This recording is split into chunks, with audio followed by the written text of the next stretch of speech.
Elizabeth Martinez had been filing requisition forms for 3 years when Lieutenant Colonel Harrison made the comment that would change everything. "Why are we wasting a briefing room on the pencil pusher?" he muttered, loud enough for half the administration wing to hear. What Harrison didn't know was that Elizabeth's personnel file contained a classification level he'd never seen before. Before we jump back in, tell us where you're tuning in from. And if this story touches you, make sure you're subscribed because tomorrow I've saved something extra special for you. The morning started like any other at Fort Braxton. Elizabeth arrived at 0630, 30 minutes before her shift officially began, carrying her usual thermos of black coffee and a small notebook she kept for tracking supply discrepancies. Her desk sat in the corner of the logistics department, wedged between filing cabinets and a broken printer that had been awaiting repair for 6 months. At 28, Elizabeth had the kind of face that people forgot immediately after meeting her. Average height, brown hair pulled back in regulation style, wire-rimmed glasses that she adjusted constantly while reviewing inventory reports. Her uniform was always pressed, her desk meticulously organized, and her voice rarely rose above a conversational level. To everyone at Fort Braxton, she was exactly what she appeared to be, a competent but unremarkable administrative specialist who processed equipment requests and tracked ammunition expenditures. The trouble began when Colonel Patricia Wells announced the quarterly readiness review. Every department would present their operational status to the base command staff, including the new Pentagon liaison team that had arrived the previous week. Elizabeth's supervisor, Major Rodriguez, had been called away on emergency leave, leaving her to compile the logistics presentation alone. She spent 2 weeks preparing meticulously detailed charts showing supply chain efficiency, cost reduction measures, and inventory optimization protocols she'd implemented. The presentation was scheduled for Thursday morning in Conference Room C, the largest briefing space on base. Elizabeth printed her materials, organized her notes, and arrived 15 minutes early as she did for every meeting. That's when Lieutenant Colonel Harrison arrived with his entourage. Harrison commanded the base's Tactical Operations Division and carried himself with the swagger of someone who'd seen combat in 3 different theaters. His chest displayed ribbons Elizabeth could identify from across a room: Bronze Star, Purple Heart, Combat Infantry Badge. He was the kind of officer who spoke in military acronyms and measured professional worth by proximity to actual fighting. Conference Room C? Harrison checked his schedule, frowning. I thought this was for department heads only. His eyes swept the room and landed on Elizabeth, sitting quietly at the presentation podium with her stack of logistics reports. "Why are we wasting a briefing room on the pencil pusher?" The comment hit the room like a dropped grenade. Conversation stopped. Elizabeth felt every eye turned toward her, waiting for a reaction. She adjusted her glasses, straightened her papers, and said nothing. Major Thompson from Intelligence cleared his throat awkwardly. Captain Foster from Communications suddenly found his phone fascinating. The Pentagon liaison team, a group of stern-faced colonels Elizabeth didn't recognize, exchanged glances.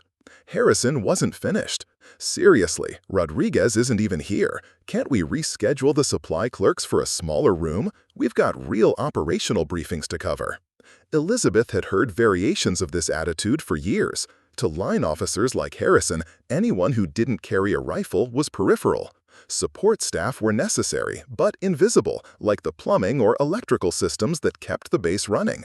She'd learned to accept it as part of the military ecosystem. But something was different this morning. One of the Pentagon colonels, a tall man with silver hair and eyes like winter sky, had been watching the exchange with unusual interest. His nameplate read Sullivan, and his uniform bore the kind of subdued decorations that suggested classified operations rather than conventional warfare.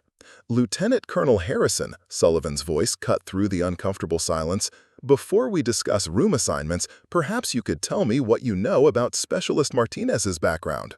Harrison shrugged. Supply administration, equipment requisitions, the usual rear echelon stuff. He seemed puzzled by the question. Sullivan nodded slowly, then reached into his briefcase and withdrew a thin manila folder. "Colonel Wells, would you mind if I shared some information that might be relevant to today's discussion?" Wells, clearly sensing undercurrents she didn't understand, gestured for him to continue. Sullivan opened the folder and began reading in the same conversational tone he might use to discuss the weather. Elizabeth Martinez, age 28, enlisted at 18 immediately following high school graduation. Initial MOS was 11B Infantry, with subsequent cross-training in reconnaissance and special operations support. The room temperature seemed to drop 10 degrees. Harrison's confident expression faltered. First deployment, Afghanistan, 2018 to 2019. Assigned to Forward Operating Base Meridian in Kandahar Province. Sullivan turned a page. During this deployment, Specialist Martinez participated in 73 combat patrols, 12 direct action missions, and 5 high-value target captures. Elizabeth kept her eyes on her logistics reports, but her hands had stopped moving. She could feel the attention of every person in the room like physical weight. Sullivan continued reading. Second deployment, Syria, 2019 to 2020. Embedded with Kurdish forces conducting counter-ISIS operations in the eastern provinces. Specialized in overwatch positions and reconnaissance. He paused, looking directly at Harrison. This deployment is where things become particularly interesting. The Pentagon colonel flipped to another page. Mission reports from this period describe Specialist Martinez as having exceptional marksmanship capabilities and unusual tactical instincts for urban combat environments. Her team leader noted that she rarely missed shots beyond 600 meters and maintained calm decision-making under extreme stress. Harrison had gone completely silent. The swagger had evaporated, replaced by something approaching shock. The documentation becomes more detailed after the Battle of Al-Hasaka in March 2020. Sullivan's voice remained clinical, professional. Enemy forces had pinned down a joint Kurdish-American patrol in a residential district. Specialist Martinez, operating from an overwatch position approximately 400 meters distant, provided precision fire support for 6 hours during the extraction operation. Elizabeth closed her eyes briefly. She remembered that day with perfect clarity. The weight of her rifle, the heat shimmer distorting her scope view, the methodical process of target acquisition and engagement. She remembered the faces of the patrol members she'd covered, Americans and Kurds alike, as they moved from building to building under her protection. The after-action report, Sullivan continued, credits Specialist Martinez with neutralizing multiple enemy positions that would have resulted in significant friendly casualties. Her team leader recommended her for the Silver Star, though the nature of the operation required the commendation be classified. The room was absolutely quiet now. Elizabeth could hear the ventilation system cycling, the distant sound of vehicles in the motor pool. Sullivan closed the folder and looked directly at Lieutenant Colonel Harrison. In total, across 2 combat deployments, Specialist Martinez has 47 confirmed enemy kills documented in official military records. Her transfer to Logistics Administration was requested personally after her second tour, citing combat stress and a desire for non-combat duties. The silence stretched on until Colonel Wells finally spoke. Specialist Martinez, is this information accurate? Elizabeth looked up from her reports for the first time since Sullivan had begun reading.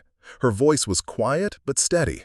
Yes, ma'am, though I'd prefer to proceed with the logistics briefing if possible. The supply chain optimization protocols are actually quite interesting.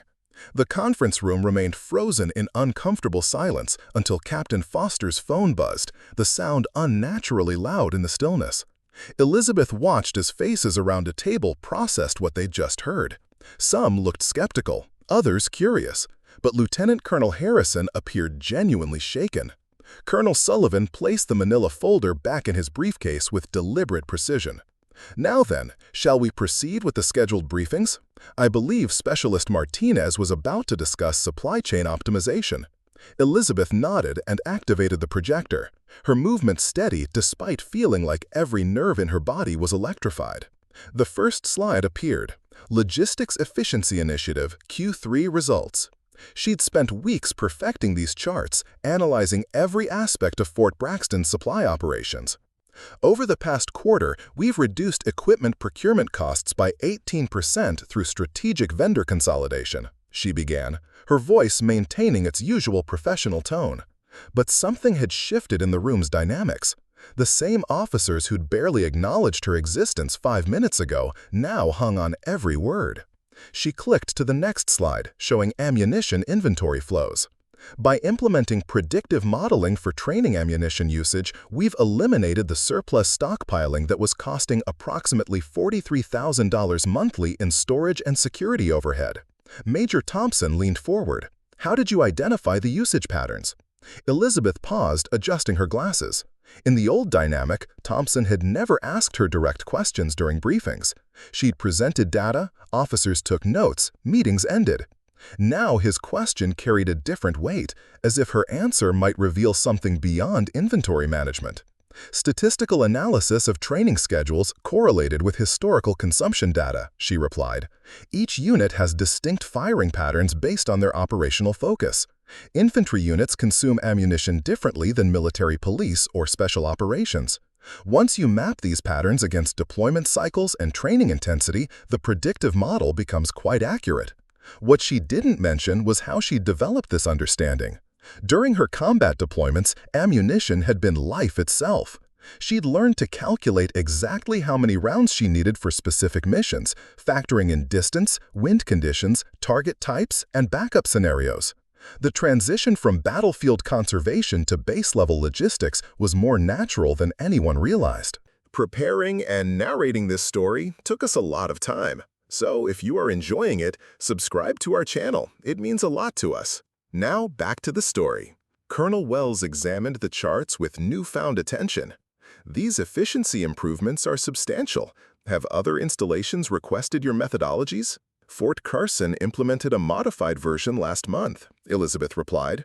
Initial reports show similar cost reductions, though their base size requires different scaling factors. Lieutenant Colonel Harrison finally spoke, his earlier swagger replaced by careful professionalism. Specialist Martinez, these optimization protocols, did you develop them independently? Elizabeth clicked a slide showing maintenance scheduling algorithms. The analytical framework draws from several sources: operations research principles, industrial engineering concepts, and field experience with supply constraints under operational conditions. The phrase field experience hung in the air. Everyone in the room now understood that her field experience involved considerably more than equipment requisitions. She continued through her presentation, discussing vendor negotiation strategies that had saved the base over $200,000, computerized tracking systems that eliminated equipment losses, and preventative maintenance schedules that extended vehicle operational life by an average of 14 months. With each slide, the officers asked more detailed questions, their respect building incrementally. But Elizabeth could sense the undercurrent running beneath the professional discussion. They were reassessing everything they thought they knew about her. The quiet woman who processed their paperwork had killed 47 people in combat. The administrative specialist optimizing their supply chains had once spent 6 hours providing precision rifle fire to save a trapped patrol. When her presentation concluded, Colonel Wells initiated the standard question period. Major Rodriguez would typically handle this section, but his absence left Elizabeth facing the room alone. Colonel Sullivan raised his hand first. Your cost reduction methodologies are impressive, but I'm curious about implementation challenges. How do you handle resistance to process changes? Elizabeth considered the question carefully. Change management requires understanding stakeholder motivations and addressing their specific concerns. In military environments, resistance often stems from operational security worries or concerns about mission readiness. The key is demonstrating that efficiency improvements enhance rather than compromise operational capability. She thought about the Kurdish fighters she'd worked with in Syria, how they'd initially been skeptical of American tactical advice until battlefield results proved its value. Trust had to be earned through performance, not promises. Major Thompson had another question. Have you considered advanced logistics software solutions? There are several commercial platforms designed for military applications. We evaluated 4 different systems last year, Elizabeth replied, clicking to a comparison chart. While the commercial solutions offered sophisticated features, none addressed the specific security requirements and operational tempo variations we face. Building customized protocols using existing systems proved more cost-effective and secure. What she didn't explain was how her combat experience had taught her to distrust overcomplicated systems. In firefights, the most elegant solutions were often the simplest ones. Technology failed, communications broke down, but basic principles endured. The same philosophy applied to supply chain management. Captain Foster asked about maintenance scheduling integration. Elizabeth walked through her methodology for coordinating equipment upkeep with operational requirements, ensuring critical systems remain available during high-tempo periods while maximizing maintenance efficiency during downtime. As questions continued, Elizabeth noticed something unexpected happening. The officers weren't just asking about logistics anymore. They were seeking her opinion on broader operational matters, treating her insights as valuable rather than peripheral. Lieutenant Colonel Harrison, who dismissed her as a pencil pusher an hour earlier, asked about ammunition storage security protocols. His question was technical, detailed, and reflected genuine interest in her expertise. "Current protocols follow standard Department of Defense guidelines," Elizabeth replied, "but I've identified several vulnerability areas that could be addressed through relatively minor infrastructure modifications and procedural changes." Harrison nodded thoughtfully. "Could you prepare a detailed assessment for my review?" The request surprised everyone, including Elizabeth. Harrison was essentially asking her to evaluate tactical security measures for his operational division, a significant shift from their previous interaction. Colonel Sullivan interjected with a different type of question. "Specialist Martinez, given your unique background, combining combat experience with logistics expertise, have you considered officer candidate school?" The room went completely quiet. Officer candidate school was the pathway from enlisted ranks to commissioned leadership. It was a recognition of potential that Elizabeth had never seriously contemplated. "I hadn't considered it, sir," she replied honestly. "My focus has been on optimizing current operations rather than career advancement." "Your skill set is unusual," Sullivan continued. "Combat veterans often struggle with administrative duties because they view them as secondary to operational missions. You've demonstrated exceptional capability in both areas.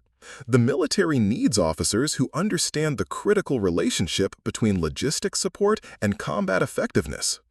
Elizabeth felt the weight of everyone's attention. 6 months ago, most of these officers couldn't have picked her out of a lineup.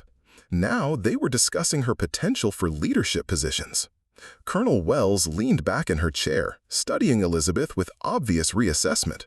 "Your efficiency improvements have saved this installation significant resources. Your combat record speaks to your operational capabilities. But what interests me most is how you've approached these administrative duties with the same precision and dedication you apply to combat operations."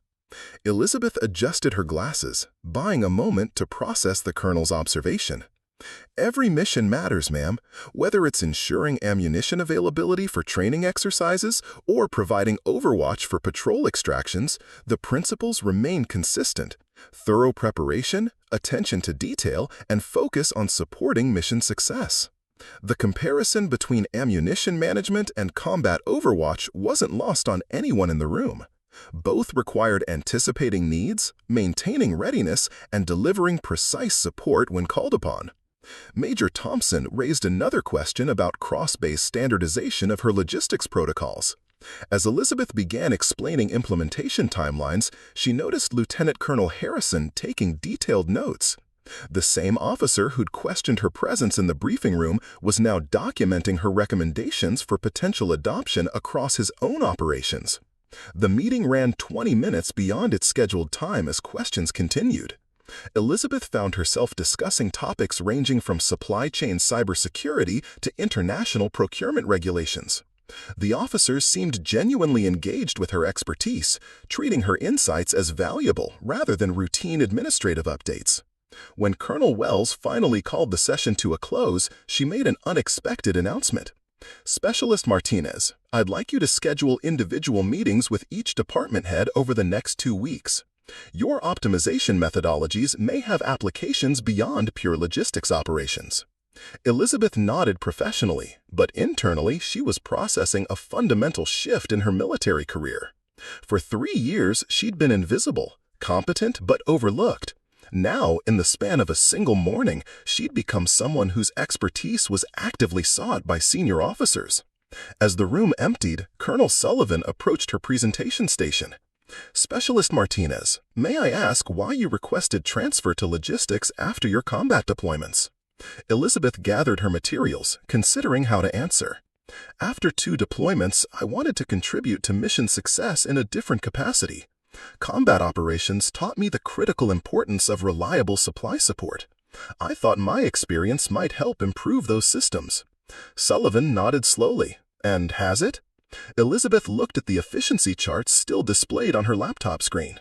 The cost savings were significant, the process improvements substantial, but the real measure was harder to quantify. "I believe so, sir. Though the work is different from combat operations, the objective remains the same: supporting the mission and protecting personnel." 47 confirmed kills represents exceptional marksmanship and tactical skills. But building systems that save hundreds of thousands of dollars while improving operational readiness demonstrates strategic thinking. Both skill sets are valuable, but the combination is rare. Elizabeth closed her laptop and packed her presentation materials. "Thank you, sir. If there's nothing else, I should return to my desk. There are several urgent requisitions pending approval." As she walked back to her corner desk in the logistics department, Elizabeth reflected on the morning's events. The broken printer still awaited repair, the filing cabinets still needed reorganization, and her stack of requisition forms required processing. Her work environment hadn't changed, but everything else. For the first time in 3 years, she wondered what other possibilities might exist beyond her current administrative role. Colonel Sullivan's suggestion about officer candidate school echoed in her mind as she settled back into her routine tasks, the same quiet efficiency she'd always maintained, now carrying entirely different implications. By Friday morning, news of Elizabeth's background had spread through Fort Braxton like wildfire through dry grass. Not officially. Military protocol prohibited gossip about classified information, but in the subtle ways that information moved through close-knit communities. Conversation stopped when she entered the rooms. Colleagues who'd never spoken to her beyond basic pleasantries now nodded with obvious respect. The mess hall dynamics shifted as enlisted personnel and officers alike tried to reconcile the quiet supply clerk with the combat veteran who'd accumulated 47 confirmed kills. Elizabeth arrived at her desk to find 3 separate meeting requests in her email inbox. Major Thompson wanted to discuss intelligence logistics coordination. Captain Foster requested a consultation on communications equipment procurement. Most surprisingly, Lieutenant Colonel Harrison had scheduled 2 hours to review her security vulnerability assessment. The same man who'd called her a pencil pusher now sought her tactical expertise. But it was the 4th email that caught her attention. Sergeant First Class Marcus Webb from the base's sniper section had sent a simple message. "Ma'am, could we grab coffee sometime? Professional curiosity." Elizabeth stared at Webb's request for a long moment. She'd successfully avoided contact with the base's precision marksmen for 3 years, knowing that conversations with them would inevitably drift toward topics she'd preferred to leave buried. Webb was Fort Braxton's primary marksmanship instructor, a 20-year veteran with multiple combat deployments who trained both military personnel and federal law enforcement agencies. His reputation was impeccable, but his interest in her background felt like opening a door she'd deliberately kept closed. She was still considering how to respond when her phone rang. "Logistics Specialist Martinez speaking." "Elizabeth, this is Colonel Sullivan. Could you report to Building 1247 immediately? We have a situation that requires your particular expertise." Building 1247 housed the base's Intelligence and Special Operations Coordination Center, a restricted facility Elizabeth had never entered. Her security clearance was sufficient for access, but her administrative duties had never required it. 20 minutes later, she found herself in a windowless conference room facing a wall of monitors displaying satellite imagery, tactical maps, and real-time intelligence feeds. Colonel Sullivan stood beside a detailed topographical map of what appeared to be mountainous terrain marked with various symbols and annotations. "We've got a developing situation in Afghanistan," Sullivan began without preamble. "A joint special operations team is conducting time-sensitive reconnaissance in the Kunar province. Their extraction helicopter developed mechanical problems and made an emergency landing approximately 40 kilometers from the nearest forward operating base." Elizabeth studied the map, noting elevation markers, terrain features, and likely approach routes. Her mental database of Afghan geography, dormant for 3 years, activated automatically. She recognized the region, similar terrain to areas where she'd operated during her first deployment. "Local intelligence indicates Taliban forces are converging on the crash site," Sullivan continued. "The team has defensive positions, but they're outnumbered and low on ammunition. A rescue operation is being coordinated, but the terrain presents significant challenges for both ground and air approaches." Elizabeth followed the tactical situation developing on the monitors. Radio chatter provided updates from the stranded team, their voices professional despite increasingly desperate circumstances. She could visualize their position, understanding instinctively how the terrain would channel enemy approaches and limit friendly fire solutions. "Sir, I'm not sure how logistics support can assist with an active combat situation," she said carefully. Sullivan turned from the displays to face her directly. "We're not looking for logistics support. We need someone who understands that specific operational environment and can provide tactical recommendations for the rescue mission commanders." The request hit Elizabeth like a physical blow. For 3 years, she'd successfully compartmentalized her combat experience, focusing exclusively on supply chain management and administrative efficiency.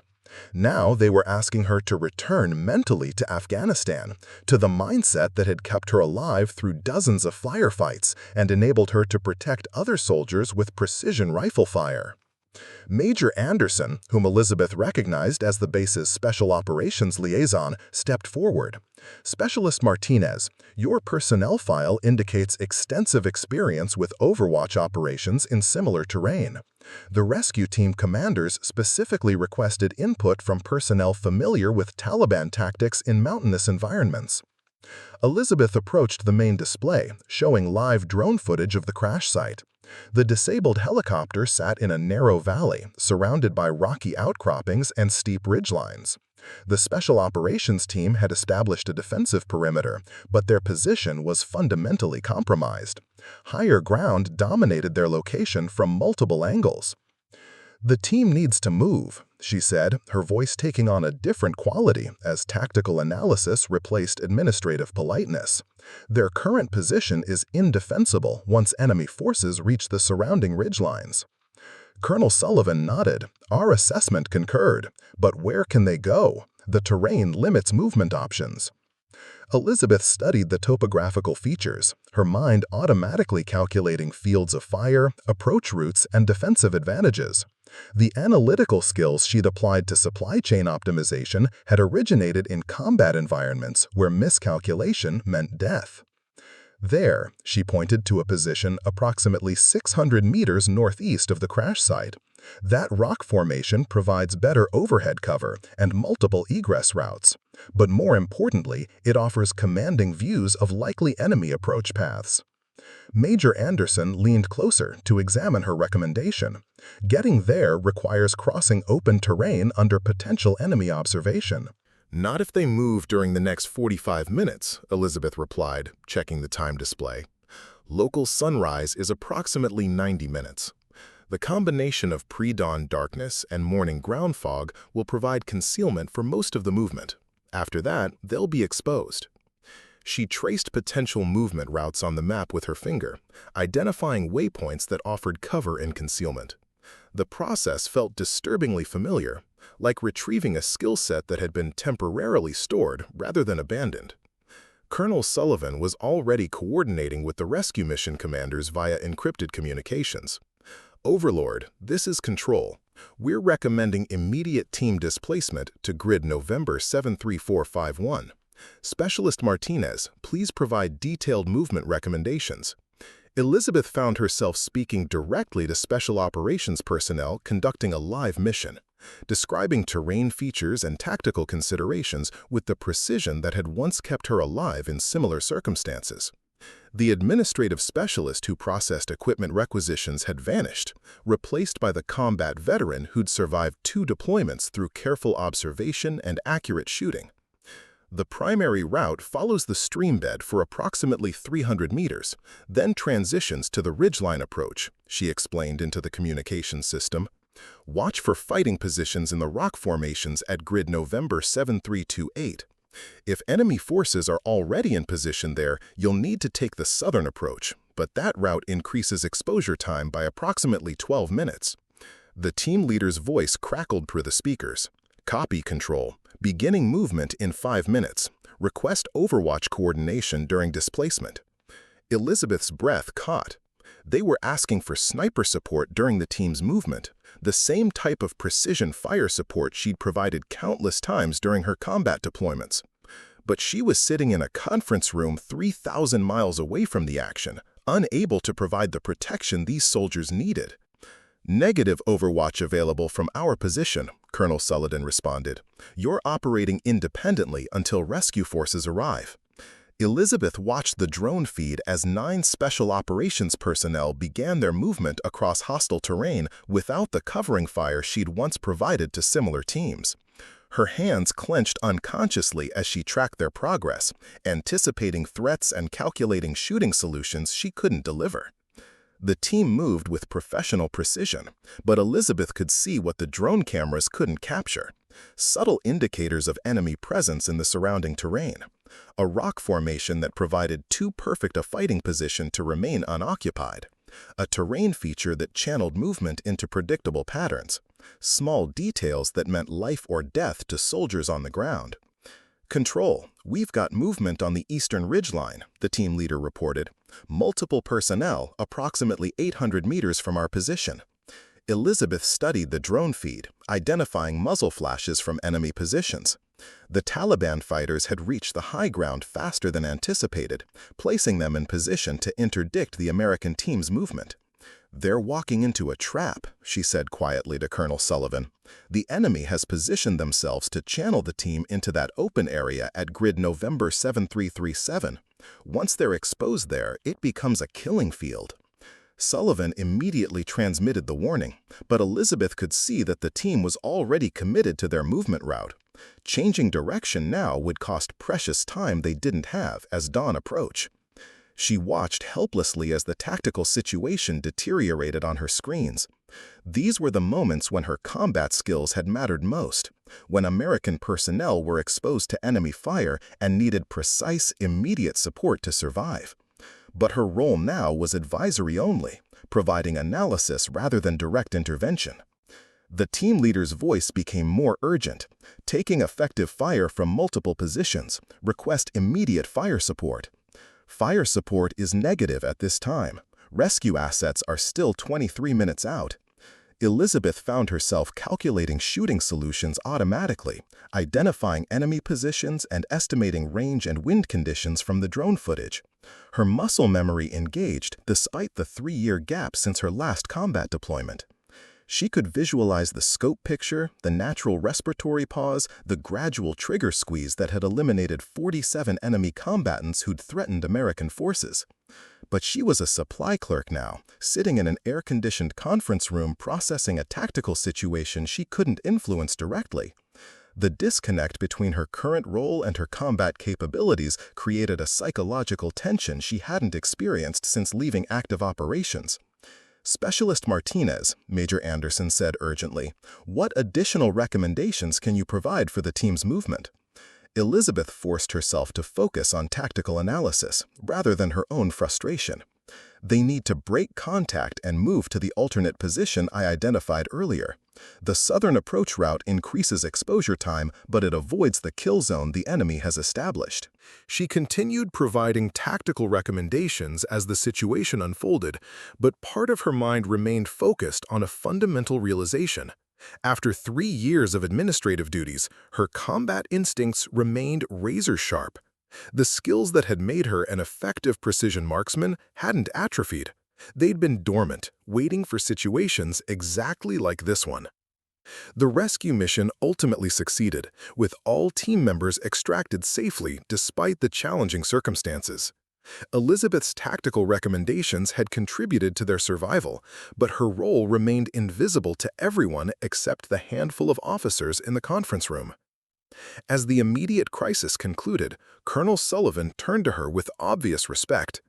"Outstanding analysis, Specialist Martinez. Your recommendations directly contributed to mission success." Elizabeth nodded professionally, but internally she was processing a more complex realization. For 3 years, she'd told herself that her transition to logistics represented a complete departure from her combat role.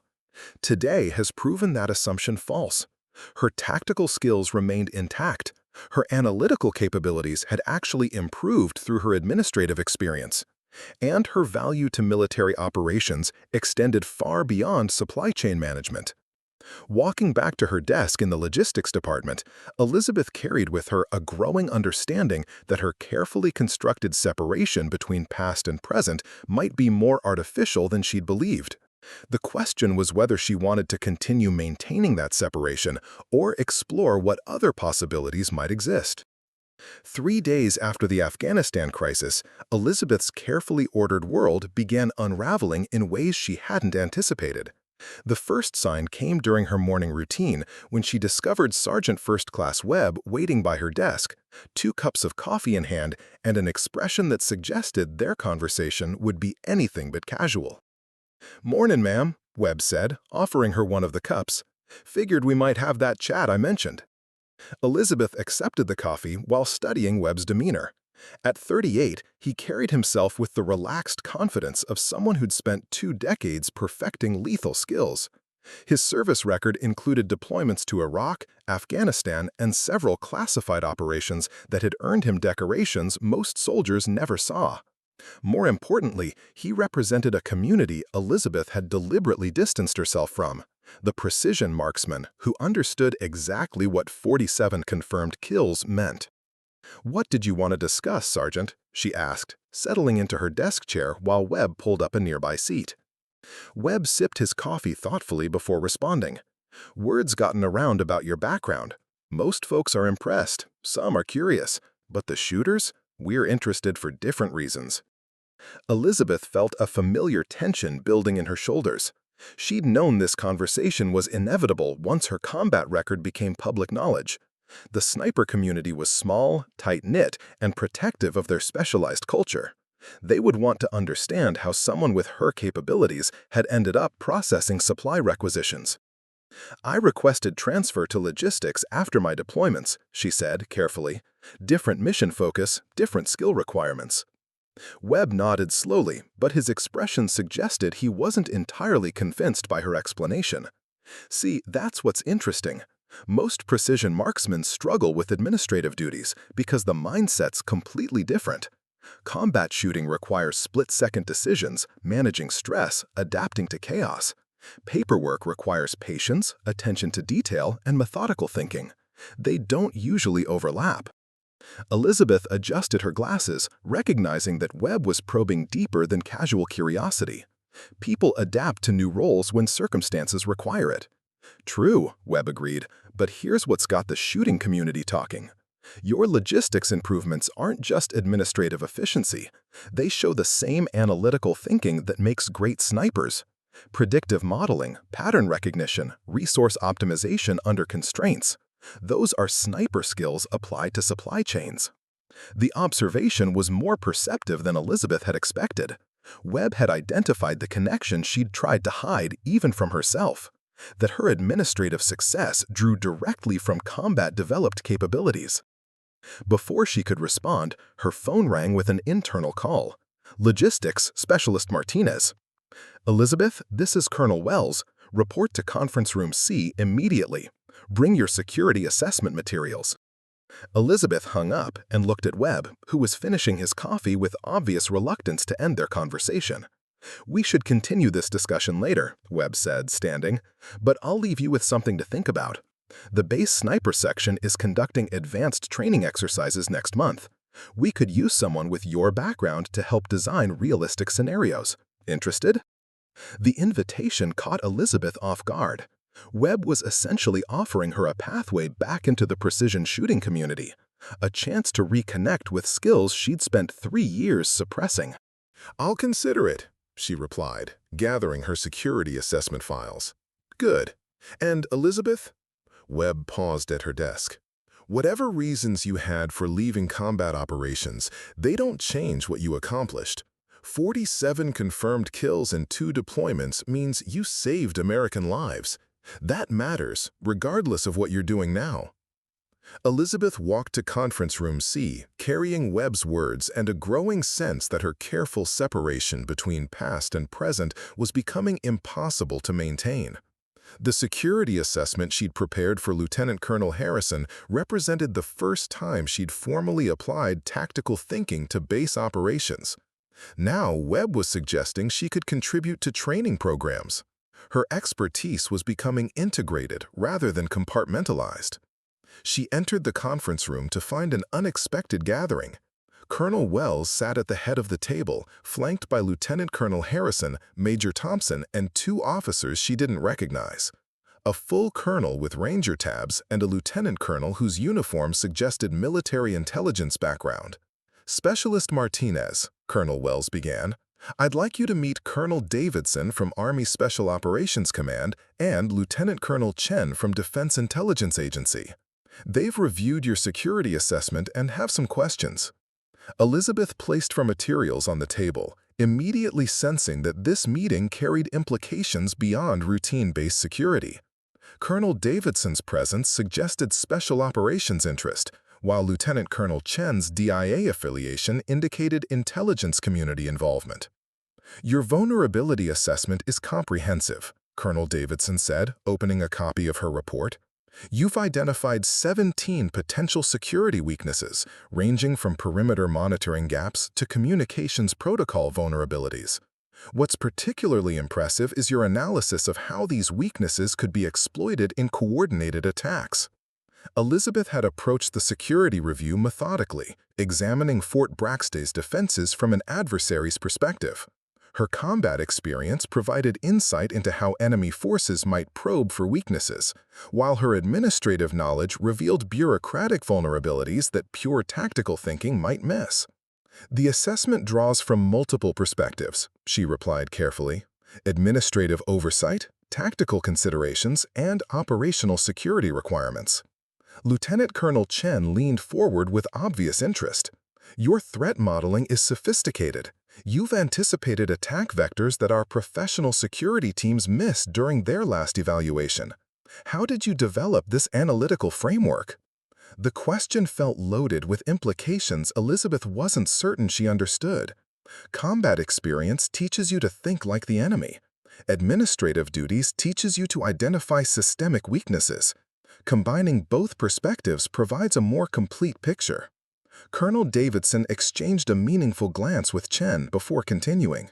"We're developing a new program that requires personnel with exactly your combination of skills: combat experience, analytical capabilities, and understanding of military administrative systems.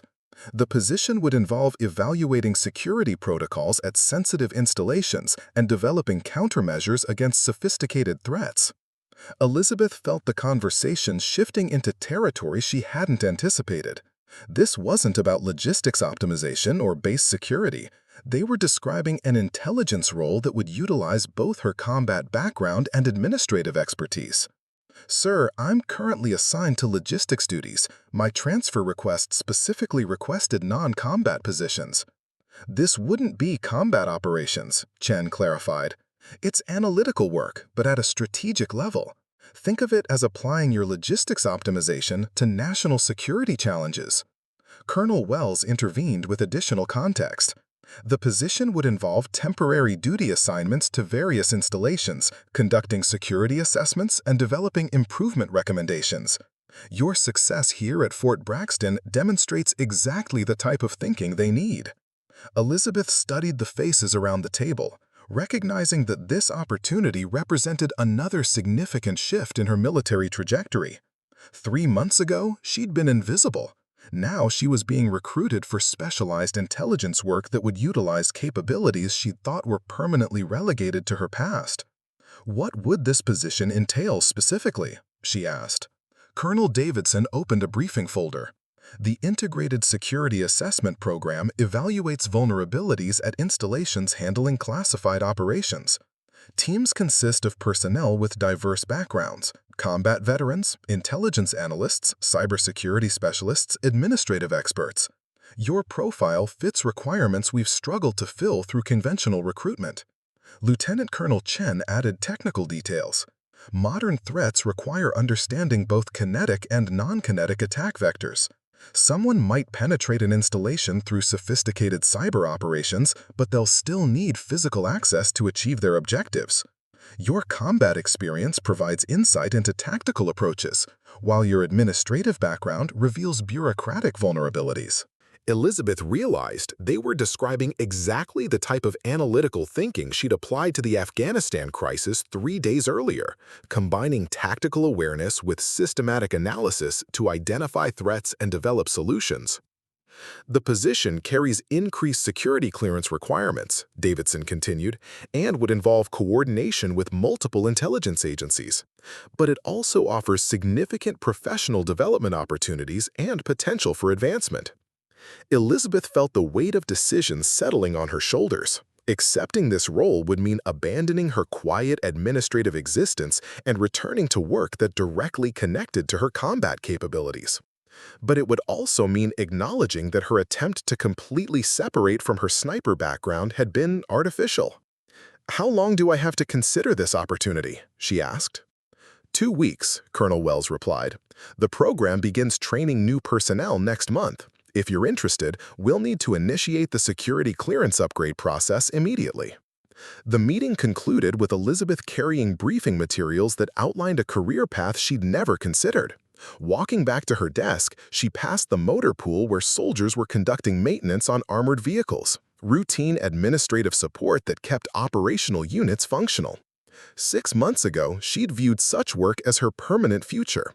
Now she was contemplating a role that would combine her hidden tactical expertise with her demonstrated analytical capabilities. She found Webb waiting at her desk again, this time with a knowing expression that suggested he'd heard about her meeting. "Let me guess," he said. "They offered you something that uses both sides of your skill set." Elizabeth sat down heavily, placing the classified briefing materials in her desk drawer. "How did you know?" "Because people like us don't really retire from what we do best," Webb replied. "We might take breaks, explore different roles, but eventually someone recognizes that certain combinations of skills are too valuable to waste on routine duties." Elizabeth looked around the logistics department, her desk, her filing cabinets, her carefully organized administrative domain. For 3 years, this environment has provided safety and predictability. Now it felt like a way station rather than a destination. "What if I'm not ready to go back to that world?" she asked, quietly. Webb considered her question seriously before answering. "Then you're not ready, and that's fine. But from what I've observed, you never really left that world. You just applied those skills to different problems. The question isn't whether you're ready to go back, it's whether you're ready to stop pretending you're someone else." His words carried the weight of recognition from someone who understood her background completely. Webb had identified what Elizabeth was only beginning to acknowledge. Her administrative success hadn't represented escape from her combat identity, but rather evolution of it. As Webb left her to consider his observation, Elizabeth opened her computer and began processing the day's supply requisitions.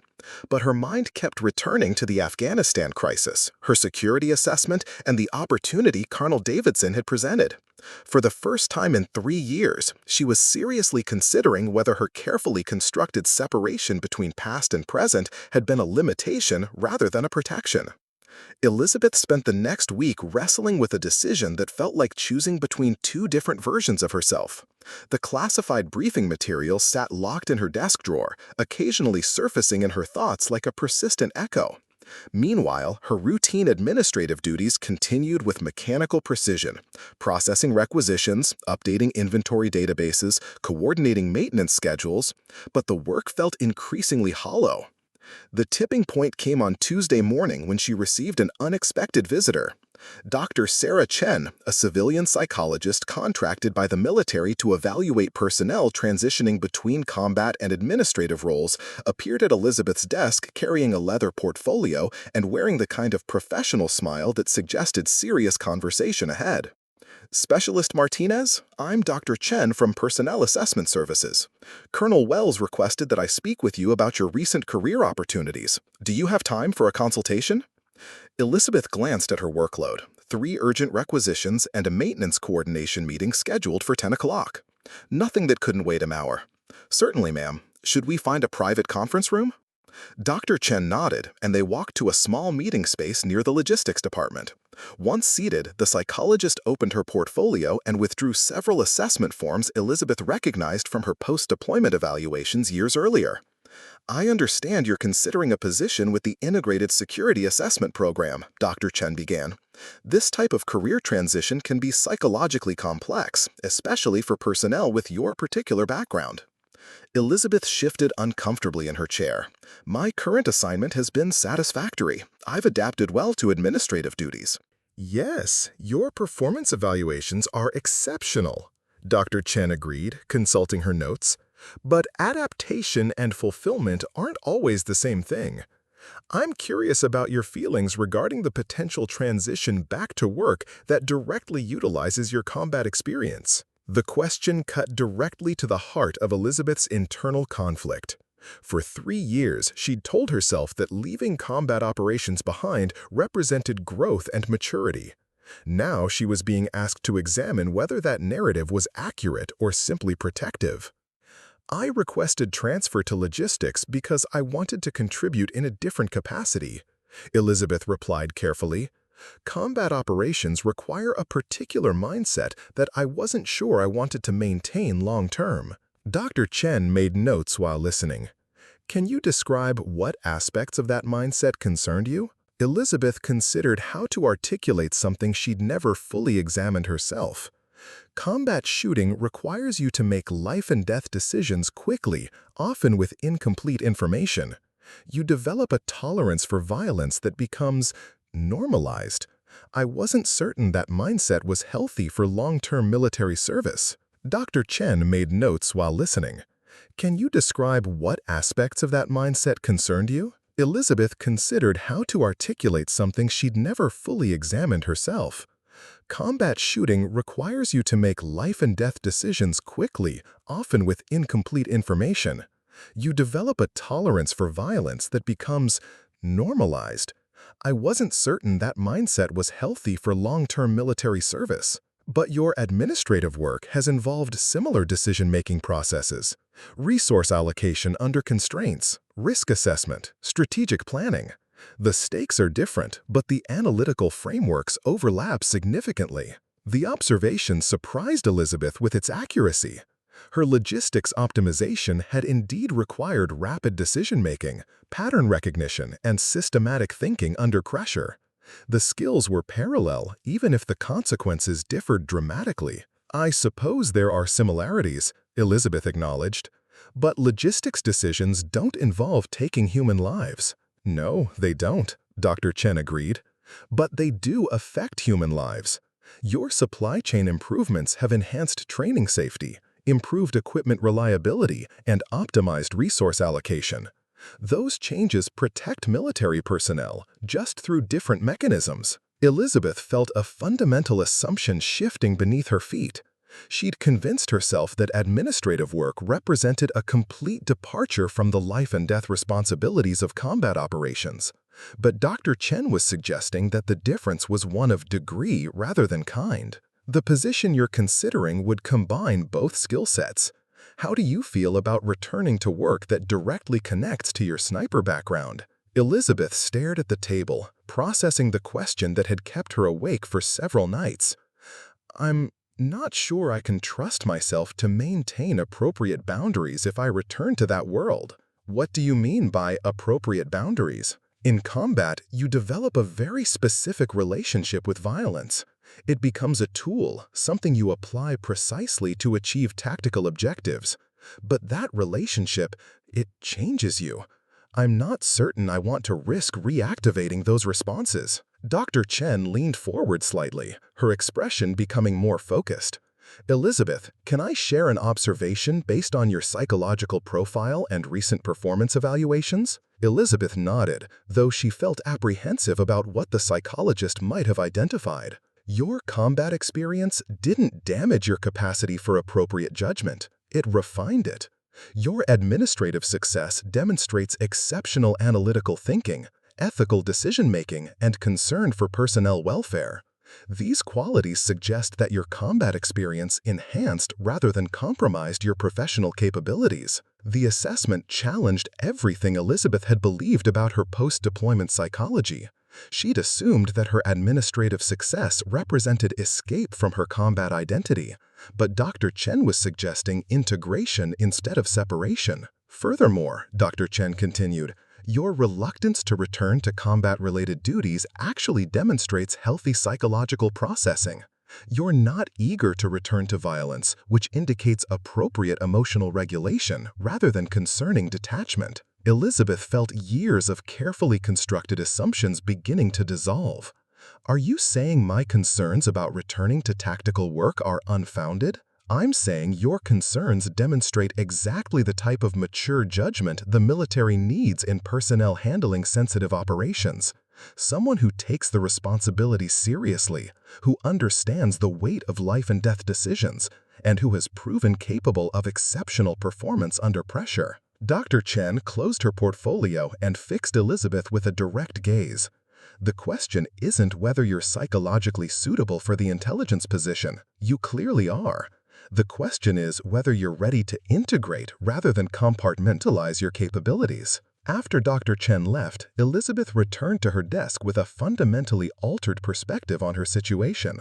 The work continued: purchase orders, inventory reports, maintenance schedules. But she found herself examining each task through the lens of their conversation. Her logistics improvements had indeed affected personnel safety and mission readiness.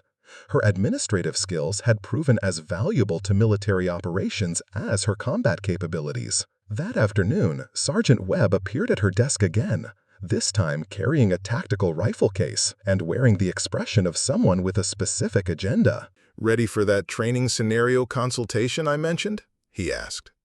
Elizabeth looked at the rifle case, recognizing the implicit invitation. Webb was offering her a chance to reconnect with precision shooting in a controlled, professional environment. No combat stakes, no life or death pressure, just the technical application of skills she'd spent years developing. "What kind of scenarios are you designing?" she asked. "Complex urban environments with multiple threat vectors and civilian considerations. We need someone who understands how real combat shooting differs from range training. Someone who's made difficult shots under actual pressure." Elizabeth studied Webb's expression, recognizing that this opportunity represented more than training consultation. He was offering her a pathway to gradually reconnect with her sniper identity without the psychological pressure of returning directly to combat operations. "When did you want to conduct this consultation?" "This afternoon, if you're available. The range is reserved for precision training until 1700 hours." Elizabeth checked her schedule. Her administrative duties were current, and the afternoon was relatively clear. More importantly, she realized she was genuinely curious about how her skills had maintained themselves during 3 years of administrative duty. "Let me clear it with my supervisor and I'll meet you at the range." 2 hours later, Elizabeth found herself lying prone behind a precision rifle for the first time since her deployment. The weapon felt familiar in her hands. Weight distribution, scope alignment, trigger pressure, all exactly as muscle memory dictated. Webb had established targets at various distances, from 200 to 800 meters, with different scenario requirements. "Take your time getting reacquainted," Webb said, adjusting his spotting scope. "No pressure, just see how everything feels." Elizabeth settled into shooting position, controlling her breathing and allowing her natural respiratory pause to synchronize with the trigger squeeze. The scope picture was crystal clear, target alignment perfect, and her finger found the trigger break point exactly where it should be. The shot surprised her with its precision. At 400 meters, the bullet struck within an inch of the target's center. Her body had retained the shooting fundamentals despite 3 years of administrative duty. Muscle memory's intact, Webb observed with professional satisfaction. Let's try something more challenging. Over the next hour, Webb presented increasingly complex scenarios requiring rapid target acquisition, multiple threat engagement, and shooting from unconventional positions. Elizabeth found her performance improving with each iteration, as suppressed skills resurfaced and integrated with her enhanced analytical capabilities. "Your shooting's actually better than before," Webb said as they concluded the session. "More controlled, more precise. The administrative experience seems to improve your methodical thinking." Elizabeth packed the rifle case, processing the unexpected discovery that her combat skills had evolved rather than atrophied during her logistics assignment. The same analytical thinking that had optimized supply chains had enhanced her precision shooting through improved pattern recognition and systematic approach to problem solving. "Webb, can I ask you something personal?" "Sure." "Do you ever question whether maintaining these skills is psychologically healthy? Whether staying connected to combat capabilities affects your judgment in other areas?" Webb considered the question seriously before responding. "I think the opposite is true. Understanding violence, really understanding it, not just being exposed to it, makes you more committed to preventing it when possible and applying it precisely when necessary. Your 47 confirmed kills weren't random violence. They were precise applications of force that protected American personnel. That's not something to feel guilty about." Elizabeth drove back to her quarters that evening, carrying Webb's words and a fundamentally altered understanding of her capabilities. The consultation had proven that her combat skills remained intact and had actually improved through integration with her administrative experience. Dr. Chen's psychological assessment had challenged her assumptions about the relationship between combat experience and professional judgment. The intelligence position offered a way to utilize both sides of her expertise in service of national security objectives. For the first time since Colonel Davidson's recruitment offer, Elizabeth began seriously considering the possibility that returning to work connected to her combat background might represent growth rather than regression. The question was whether she was ready to abandon the safety of administrative invisibility for the uncertainty of integrated professional identity. That night, she reviewed the classified briefing materials one more time, but now she was reading them as genuine possibilities rather than abstract opportunities. The Integrated Security Assessment Program represented exactly what Dr. Chen had described: integration rather than compartmentalization of her capabilities.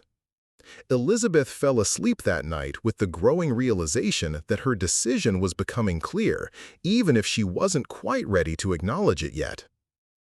Elizabeth's decision crystallized on Thursday morning, triggered by an event that had nothing to do with career opportunities or psychological evaluations. She was reviewing ammunition procurement contracts when her computer chimed with an encrypted message from Colonel Sullivan. The subject line read, "Urgent, operational support required."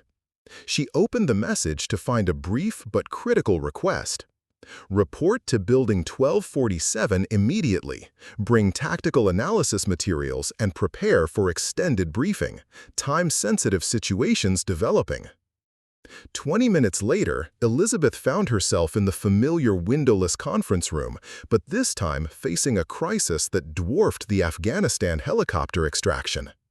The wall displays showed a facility layout she didn't recognize, some kind of industrial complex with multiple buildings, perimeter security, and what appeared to be classified research laboratories.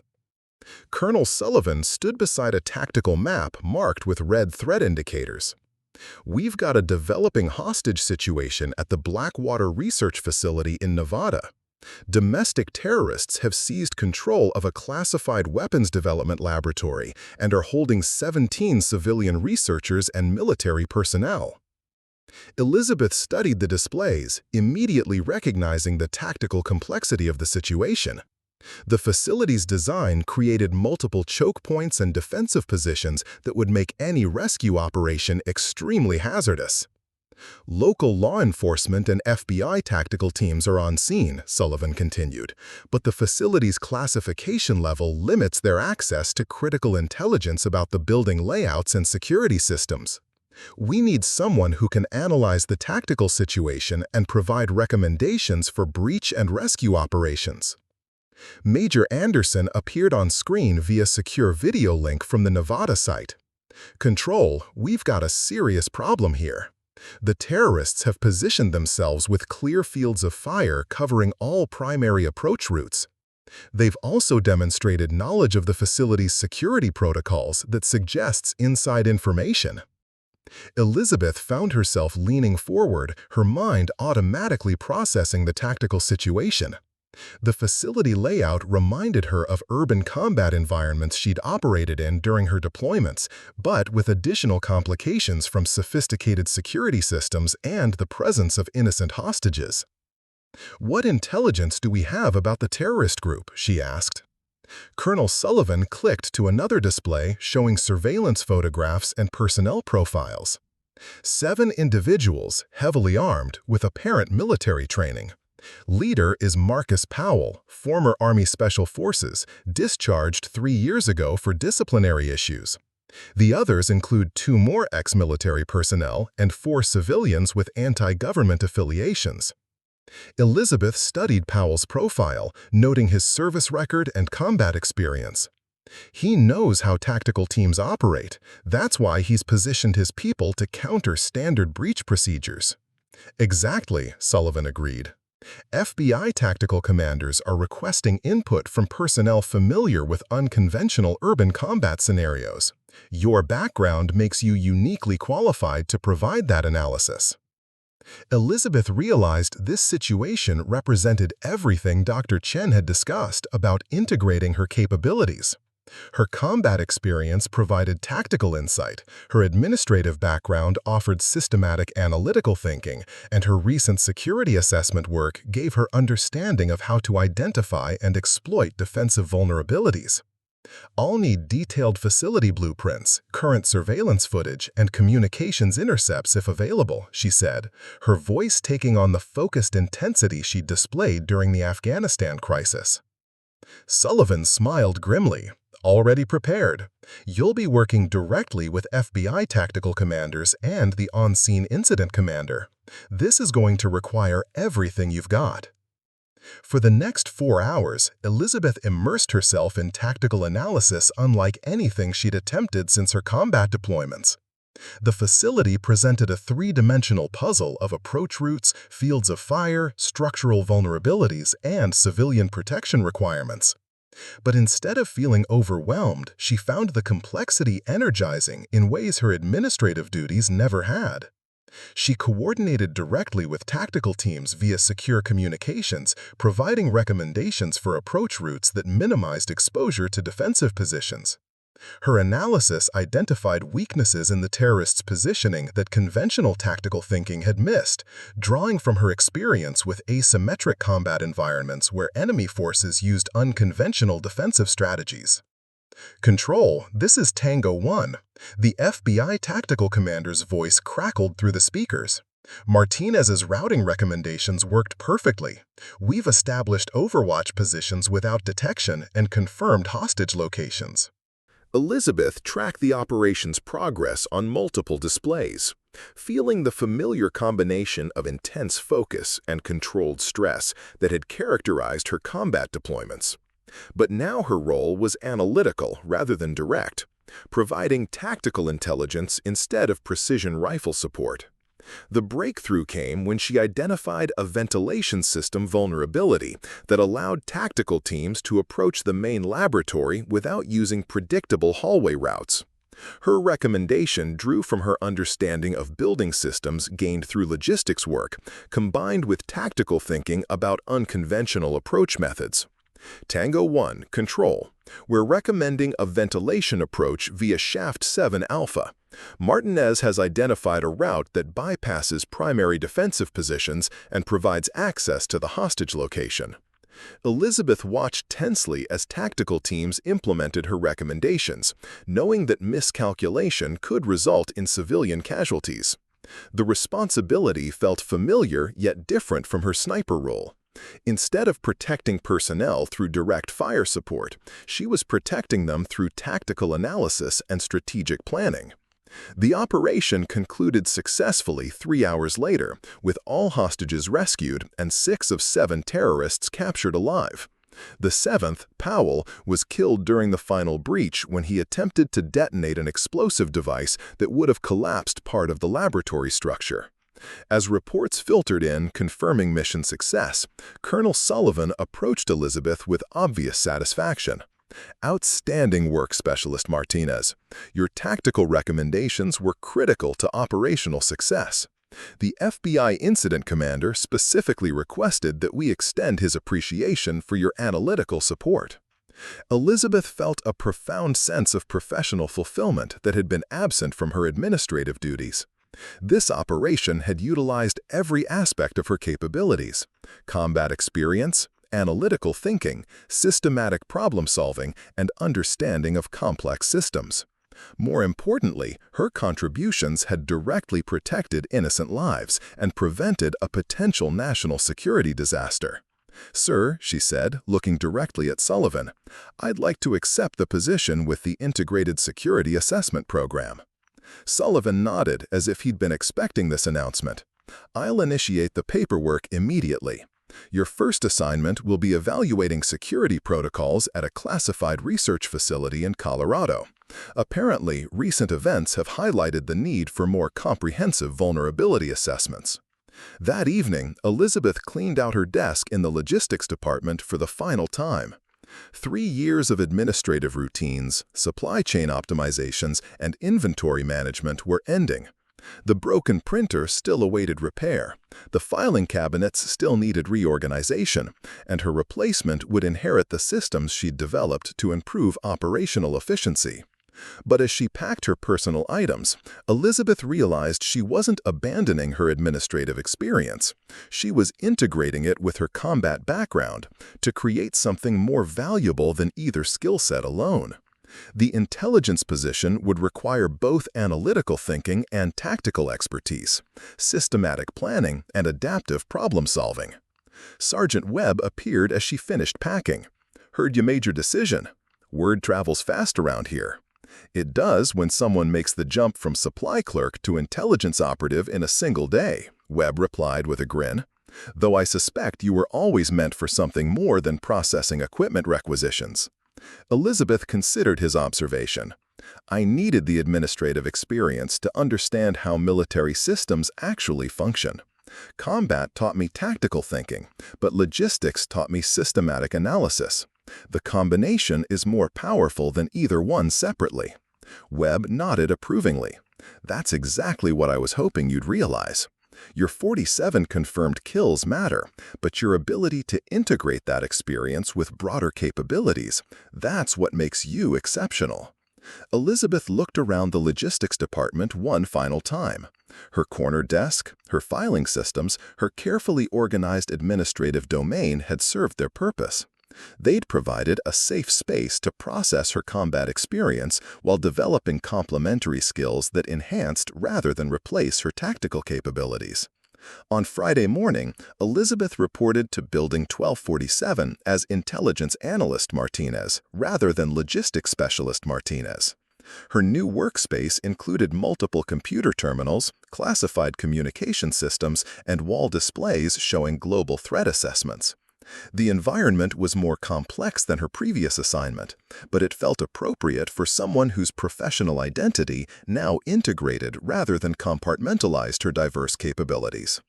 Her first briefing packet outlined security vulnerabilities at the Colorado Research Facility, requiring assessment of both physical security measures and administrative protocols. The assignment would utilize her tactical experience to identify potential attack vectors, while drawing from her logistics background to understand how operational procedures might be exploited. Colonel Davidson approached her workstation carrying additional briefing materials. "Welcome to the program, Martinez. Your first assignment is more complex than typical new analyst tasks, but yesterday's operation demonstrated you're ready for advanced responsibilities. Elizabeth reviewed the assignment parameters, recognizing challenges that would require everything she'd learned over the past 3 years. The facility housed advanced weapons research that made it a high-value target for foreign intelligence services and domestic terrorist groups. Her assessment would need to anticipate threats from sophisticated adversaries while recommending countermeasures that didn't compromise research operations. Sir, when do I deploy to Colorado? Monday morning. You'll have a 3-person support team and full access to facility personnel and systems. The installation commander has been briefed on your background and analytical capabilities. Elizabeth spent the weekend preparing for her first intelligence assignment, reviewing facility blueprints, threat assessments, and security protocols. The work felt fundamentally different from processing supply requisitions, but the analytical thinking was eerily similar. She was still identifying systemic vulnerabilities and developing optimization strategies, just with different stakes and scope. On Sunday evening, she received a final message from her former logistics supervisor, Major Rodriguez, who'd returned from emergency leave. "Martinez, heard about your transfer to intelligence work. Can't say I'm surprised. Your administrative innovations were too sophisticated for routine logistics duties. Best of luck in your new assignment." Elizabeth closed her laptop and considered how dramatically her professional trajectory had changed in just 2 weeks. From invisible supply clerk to intelligence analyst, from compartmentalized identity to integrated capabilities, from limiting her potential to embracing the full scope of her professional abilities. The journey had required confronting assumptions about her combat experience, accepting that her administrative skills enhanced rather than replaced her tactical expertise, and recognizing that her reluctance to return to violence-related work demonstrated maturity rather than weakness. Most importantly, she'd learned that exceptional capabilities couldn't be permanently suppressed. They would either find expression through appropriate channels or create psychological tension through forced compartmentalization. Her new role would allow her to serve military objectives while utilizing the full range of her professional abilities. As Elizabeth prepared for her first deployment as an intelligence analyst, she carried with her the knowledge that some transitions aren't about abandoning the past, but rather about integrating it with new experiences to create something more powerful than the sum of its parts. Her 47 confirmed kills would always be part of her story, but now they were balanced by analytical capabilities, systematic thinking, and comprehensive understanding of military operations. The quiet supply clerk who'd been dismissed as just support staff had evolved into someone whose combination of combat experience and administrative expertise made her uniquely valuable to national security operations. It had taken 3 years and a career crisis to discover this integration, but the result was a professional identity that honored both her past accomplishments and her future potential. 6 months after her transition to intelligence work, Elizabeth Martinez stood in a classified briefing room at the Pentagon, facing a panel of senior military officials and intelligence directors. The room itself reflected the gravity of her new role. Windowless walls lined with secure communications equipment, digital displays showing global threat assessments, and an atmosphere of controlled urgency that permeated high-level national security operations. Her assignment in Colorado had exceeded all expectations. The facility assessment she'd conducted had identified 23 critical vulnerabilities that previous security evaluations had missed. More significantly, her recommendations had prevented what intelligence agencies later confirmed was a planned infiltration attempt by foreign operatives seeking to steal advanced weapons technology. General Patricia Hayes, Director of Defense Intelligence, reviewed Elizabeth's performance summary with obvious satisfaction. "Analyst Martinez, your work at the Colorado facility has set new standards for integrated security assessment. The methodology you developed is being implemented at 17 additional classified installations." Elizabeth maintained professional composure, but internally she was processing how dramatically her circumstances had changed. 8 months earlier, she'd been filing supply requisitions in a corner desk.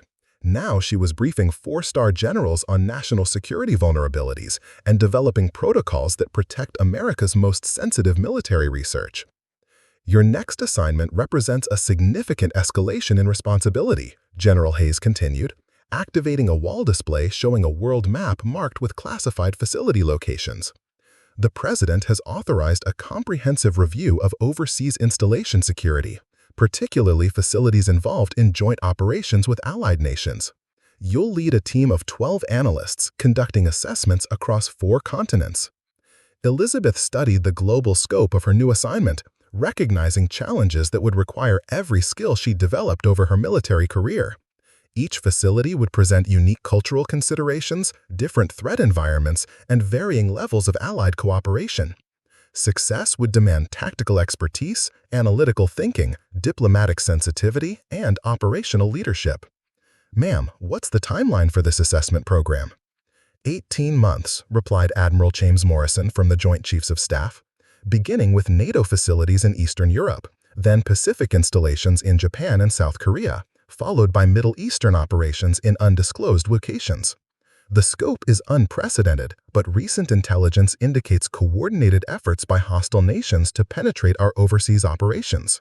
Elizabeth felt the familiar surge of professional challenge that had characterized her best combat missions. This assignment would test not only her analytical capabilities, but also her ability to lead diverse teams in complex international environments. Colonel Davidson, who'd recruited her for the intelligence program, provided additional context. Your team will include former special operations personnel, cybersecurity specialists, diplomatic security experts, and military engineers. Your role is integration coordinator, ensuring all assessment elements work together effectively. The meeting concluded with Elizabeth receiving classified briefing materials that would consume the next 2 weeks of preparation. As she gathered her materials, General Hayes approached with a personal observation. "Martinez, I've reviewed your complete file, including your transition from combat operations to administrative duties and now to intelligence analysis. That career path is highly unusual, but it's produced exactly the type of integrated thinking we need for modern security challenges." Elizabeth adjusted her glasses, a gesture that had become automatic during moments of professional reflection. "Thank you, ma'am. The different assignments have provided complementary perspectives on military operations." "More than complementary," General Hayes replied. "Your combat experience provides tactical credibility with operational personnel. Your administrative background gives you an understanding of how security protocols actually function in practice. That combination allows you to identify vulnerabilities that pure tactical thinking or pure administrative analysis would miss." Walking through the Pentagon corridors afterward, Elizabeth reflected on the general's assessment. Her career trajectory had been unconventional, but each phase had contributed essential capabilities to her current role. Combat operations had taught her to think under pressure and understand real-world threat applications. Administrative duties had developed her systematic analytical thinking and understanding of organizational vulnerabilities. Intelligence work was allowing her to synthesize these experiences into strategic assessment capabilities. Her phone buzzed with a message from Sergeant Webb, now stationed at Fort Campbell. "Saw the promotion announcement in Army Times. Intelligence analyst to senior assessment coordinator in 8 months. Pretty impressive for someone who used to process supply requisitions. Congratulations on finding where you belong." Elizabeth smiled at Webb's message, remembering their conversations about whether she could trust herself to return to work connected to her combat background. His support had been crucial during her decision-making process, providing perspective from someone who understood both her capabilities and her concerns. She responded, "Thanks for pushing me to stop limiting myself. The shooting consultation you provided helped me realize my skills had evolved rather than atrophied. Looking forward to applying everything I've learned on a global scale." That evening, Elizabeth packed for her first overseas deployment as a senior intelligence analyst. Her equipment included advanced communications gear, classified assessment protocols, and tactical analysis software that would allow her to coordinate with teams across multiple time zones.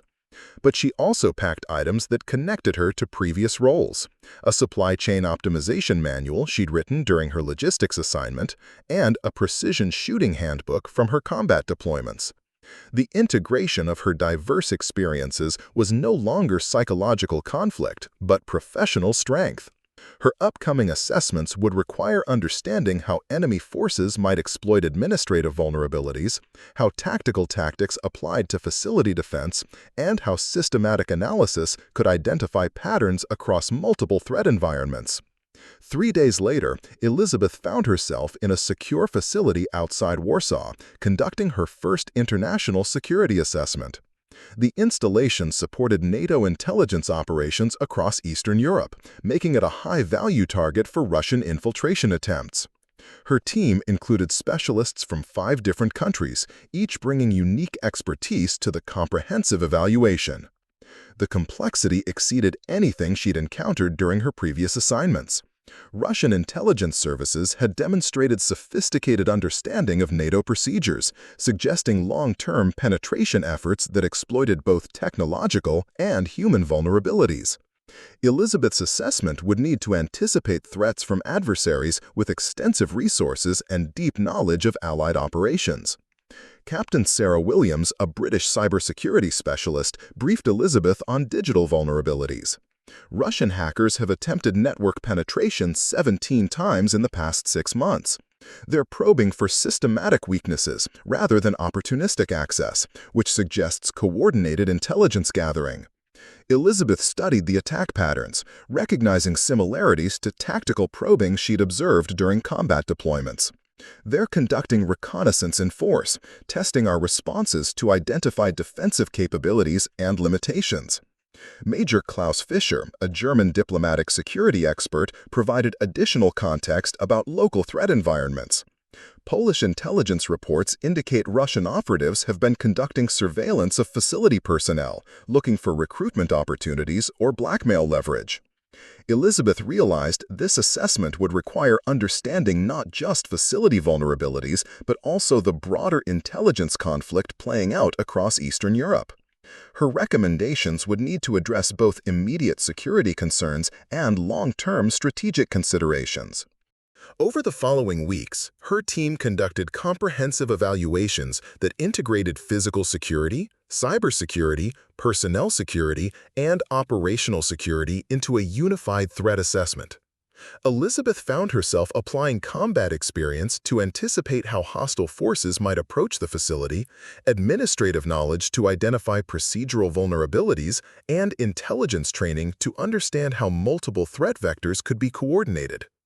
The breakthrough discovery came when Elizabeth noticed patterns in seemingly unrelated security incidents across 3 different NATO facilities. Russian operatives had been testing similar vulnerabilities at installations separated by hundreds of miles, suggesting centralized planning and shared intelligence. They're not conducting isolated operations, Elizabeth explained to her team during a secure video conference. This is a coordinated campaign to map NATO security procedures across the region. Each probe gathers intelligence that benefits operations at other facilities. Her insight led to a fundamental revision of security protocols across Eastern European installations. Instead of treating each facility as an isolated security challenge, NATO began implementing coordinated countermeasures that address the systematic nature of Russian intelligence operations. General Hayes contacted Elizabeth directly to acknowledge her contribution. Your pattern analysis prevented what intelligence assessments indicate would have been successful penetration of at least 2 critical NATO facilities. The methodology you developed is being adapted for security reviews worldwide. Elizabeth's success in Poland led to expanded responsibilities for her Pacific assignments. In Japan, she discovered vulnerabilities created by cultural differences between American and Japanese security practices. In South Korea, she identified weaknesses in joint operations protocols that North Korean intelligence had been attempting to exploit. Each assignment reinforced Elizabeth's understanding that modern security challenges required exactly the type of integrated thinking her unconventional career had developed. Pure tactical expertise couldn't address sophisticated cyber threats. Administrative knowledge alone couldn't anticipate asymmetric attacks. But the combination of combat experience, systematic analysis, and intelligence training allowed her to identify vulnerabilities that specialized approaches missed. 18 months after beginning the Global Assessment Program, Elizabeth returned to the Pentagon to brief senior leadership on her findings. The conference room was packed with officials from multiple agencies, all interested in the comprehensive security picture her team had developed. Our assessments identified systematic vulnerabilities across 47 facilities, Elizabeth reported, displaying a global threat map. Hostile intelligence services have been conducting coordinated operations to exploit common weaknesses in Allied security procedures. However, our countermeasures have successfully disrupted these efforts while improving overall defensive capabilities. Admiral Morrison reviewed her statistics with obvious satisfaction. Analyst Martinez, your program has achieved security improvements that exceed all initial projections. More importantly, you've developed assessment methodologies that other agencies are requesting for their own operations. Elizabeth felt profound professional satisfaction as she concluded her presentation. The Global Assessment Program had utilized every capability she'd developed throughout her military career, while contributing to national security objectives at the highest levels. Her evolution from combat sniper to logistics specialist to intelligence analyst had created exactly the type of integrated expertise that modern threats required. 18 months after beginning the Global Assessment Program, Elizabeth returned to the Pentagon to brief senior leadership on her findings. The conference room was packed with officials from multiple agencies, all interested in the comprehensive security picture her team had developed. Our assessments identified systematic vulnerabilities across 47 facilities, Elizabeth reported, displaying a global threat map. Hostile intelligence services have been conducting coordinated operations to exploit common weaknesses in Allied security procedures. However, our countermeasures have successfully disrupted these efforts while improving overall defensive capabilities. Admiral Morrison reviewed her statistics with obvious satisfaction. Analyst Martinez, your program has achieved security improvements that exceed all initial projections. More importantly, you've developed assessment methodologies that other agencies are requesting for their own operations. Elizabeth felt profound professional satisfaction as she concluded her presentation. The Global Assessment Program had utilized every capability she developed throughout her military career, while contributing to national security objectives at the highest levels. Her evolution from combat sniper to logistics specialist to intelligence analyst had created exactly the type of integrated expertise that modern threats required. After the briefing, General Hayes approached with a final recognition. Martinez, I'm recommending you for promotion to warrant officer and assignment as Director of Integrated Security Assessment. The program you've developed is becoming a permanent Pentagon capability, and you're the obvious choice to lead it. Elizabeth accepted the promotion with the understanding that her career had found its optimal expression. Her 47 confirmed kills would always represent her combat contributions, but her broader impact would come through developing security methodologies that protect American personnel and facilities worldwide. That evening, she called Sergeant Webb to share her promotion news. From supply clerk to Pentagon director in less than 2 years, Webb observed with obvious pride. Though I suspect this was always where you were headed once you stopped hiding from your own capabilities. Elizabeth considered his assessment while looking out her Pentagon office window at the Washington skyline. Her journey from underestimated administrative specialist to senior intelligence official had required confronting assumptions about her potential, integrating rather than compartmentalizing her diverse experiences, and accepting that exceptional capabilities demanded exceptional applications. The quiet woman who'd once processed equipment requisitions in a corner desk had become someone whose expertise protected American interests on a global scale. Her story demonstrated that potential often remained hidden not because of external limitations, but because of internal barriers that prevented full expression of integrated capabilities.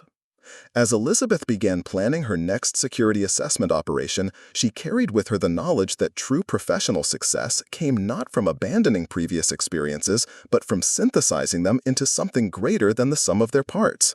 Her transformation from invisible support staff to Pentagon director proved that when exceptional capabilities found appropriate application, the results could exceed everyone's expectations, including her own. The inscription on her new office door read, Director, Integrated Security Assessment. But Elizabeth knew the real achievement was learning to integrate every aspect of her professional identity into unified excellence. Her 47 confirmed kills had saved American lives through direct action. Her security assessments would save them through strategic thinking. Both contributions mattered, and both reflected the same commitment to protecting her fellow service members through the precise application of deadly serious skills. 2 years into her directorship, Elizabeth's program had expanded beyond anyone's initial vision. The Integrated Security Assessment Division now employed 43 analysts operating on 6 continents, each trained in methodologies she'd developed through her unique career progression. Her annual budget exceeded $12 million, supporting operations that protected over 200 classified facilities worldwide. The program's success had attracted attention from the highest levels of government. Elizabeth found herself briefing the National Security Council quarterly, providing assessments that influenced policy decisions affecting global military operations. Her insights shaped diplomatic negotiations, military deployment strategies, and intelligence sharing agreements with allied nations. During one particularly significant briefing, Elizabeth presented an analysis that revealed a coordinated Chinese intelligence operation targeting American research facilities across the Pacific region. Her team's work had identified patterns spanning 18 months and 7 countries, uncovering systematic efforts to steal advanced military technologies through seemingly unrelated security breaches. Director Martinez, the National Security Advisor, had asked during that briefing, "How were your analysts able to identify connections that escaped notice by individual facility security teams?" Elizabeth's response reflected the philosophical foundation of her entire approach. Individual security assessments focus on localized threats and immediate vulnerabilities. Our methodology treats global facility networks as interconnected systems where compromise at one location affects security at all others. This perspective requires analysts who understand both tactical details and strategic implications. The question highlighted what made Elizabeth's program revolutionary. Traditional security assessments were conducted by specialists focused on narrow expertise areas. Physical security experts evaluated perimeter defenses, cybersecurity professionals analyzed network vulnerabilities, intelligence specialists assessed human threats. Elizabeth's team integrated these perspectives through analysts trained to understand how different vulnerability types interact across complex operational environments. Her most challenging assignment came when the Pentagon requested assessment of American facilities supporting classified joint operations with intelligence agencies from 12 allied nations. The political sensitivity required diplomatic finesse that complemented technical expertise, while the operational complexity demanded understanding of how different national security cultures approached information protection. Elizabeth assembled a team that included former diplomats, multilingual analysts, and specialists in international law, alongside traditional security experts. The 6-month assessment revealed that information sharing protocols designed to enhance cooperation had inadvertently created systematic vulnerabilities that hostile intelligence services were actively exploiting. Her recommendations led to complete revision of allied intelligence sharing procedures, strengthening security while actually improving operational effectiveness. The success demonstrated that properly executed integration could solve problems that specialized approaches couldn't even recognize. Recognition of Elizabeth's contributions extended beyond professional advancement. Military journals published articles analyzing her methodologies.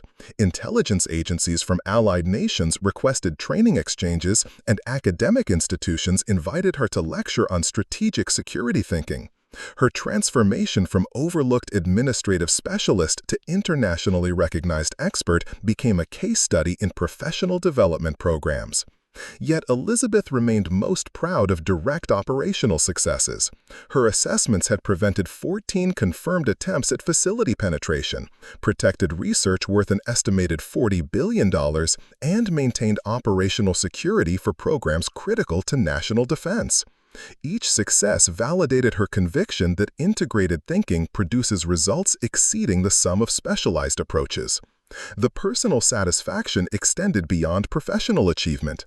Elizabeth had learned to embrace rather than compartmentalize her complete identity, finding strength in experiences she'd once viewed as conflicting.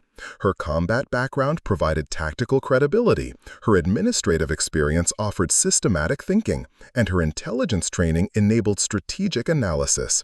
The combination made her uniquely effective at protecting American interests in an increasingly complex threat environment. Lieutenant Colonel Harrison, the officer who'd once dismissed her as just support staff, now served as her deputy director. During a recent planning meeting, he'd made an observation that captured Elizabeth's remarkable journey. "Ma'am, I've been thinking about that morning when Colonel Sullivan first read your combat record. I was embarrassed then about underestimating you, but now I realize the real lesson wasn't about hidden capabilities, it was about recognizing that exceptional people often operate in ways that don't fit conventional expectations." Elizabeth had smiled at Harrison's reflection, remembering her own assumptions about the incompatibility between combat experience and administrative success. Her career had proven that apparent contradictions often represented complementary strengths waiting for appropriate integration. As she concluded another 18-hour day coordinating global security operations, Elizabeth reflected on the circuitous path that had led from her corner desk in the logistics department to her Pentagon office overlooking the Potomac River. The journey had required courage to challenge her own limitations, wisdom to recognize that growth meant integration rather than abandonment of previous experiences, and persistence to prove that unconventional approaches could achieve exceptional results. Her story demonstrated that potential often remained unrealized, not because of external barriers, but because of internal assumptions about what combinations of capabilities were possible or appropriate. Once those assumptions were challenged, the results could transform not only individual careers, but entire organizational approaches to complex challenges. Elizabeth Martinez had become living proof that when exceptional capabilities found their proper expression, they could protect American interests on a scale that few individual contributors ever achieved. Her 47 confirmed kills represented precise application of tactical skills under extreme pressure.